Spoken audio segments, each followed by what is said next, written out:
শিক্ষাঙ্গন, স্থানীয় সরকার কিংবা জাতীয় সরকার, প্রতিটি ক্ষেত্রেই বিএনপি জনগণের ভোটে প্রতিনিধি নির্বাচিত করার পক্ষে। কিন্তু এইসব নির্বাচন অনুষ্ঠানের ক্ষেত্রে অন্তর্বর্তীকালীন সরকার অগ্রাধিকার নির্ধারণে বিচক্ষণতার পরিচয় দিতে পারছে কিনা, এটি একটি বিরাট প্রশ্ন এই মুহূর্তে জনগণের সামনে। আমি অন্তর্বর্তীকালীন সরকারের প্রতি দৃষ্টি আকর্ষণ করে বলতে চাই, শত শহীদদের রক্তের বিনিময়, পতিত পলাতক পরাজিত বিতাড়িত ফ্যাসিবাদী অপশক্তি রাষ্ট্র রাজনীতিতে পুনর্বাসিত হওয়ার সুযোগ নিতে ওত পেতে রয়েছে। সরকারের যে কোনো ভুল সিদ্ধান্তে দেশে গণতন্ত্র উত্তরণের যাত্রা পথকে সংকটে ফেলে দিতে পারে। দেশে ফ্যাসিবাদ, উগ্রবাদ, চরমপন্থা মাথাচাড়া দিয়ে উঠতে পারে।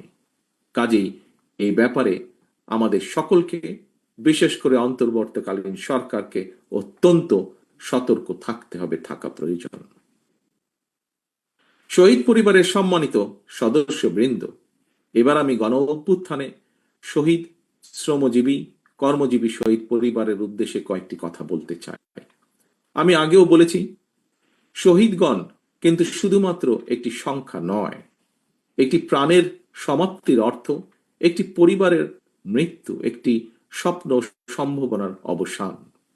তবে আপনাদের সন্তান স্বজনের শহীদী মৃত্যু দেশ এবং জনগণকে ফ্যাসিবাদ মুক্ত করেছে। দেশ আপনার শহীদ সন্তানের কাছে ঋণী। প্রতিটি শহীদ পরিবারের প্রতি রাষ্ট্র এবং সরকারের দায়িত্ব রয়েছে।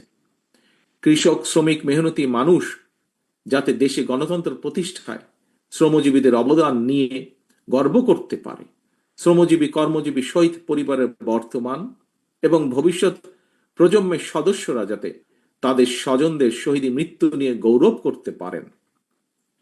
বিএনপি আসন্ন জাতীয় নির্বাচনে জনগণের রায় রাষ্ট্র পরিচালনার দায়িত্ব পেলে সাভার, আশুলিয়া কিংবা অন্য কোনো সুবিধাজনক এলাকায় শ্রমজীবী কর্মজীবী মানুষের আত্মত্যাগের সম্মানে একটি বিশেষ স্থাপনা নির্মাণের পরিকল্পনা করছে।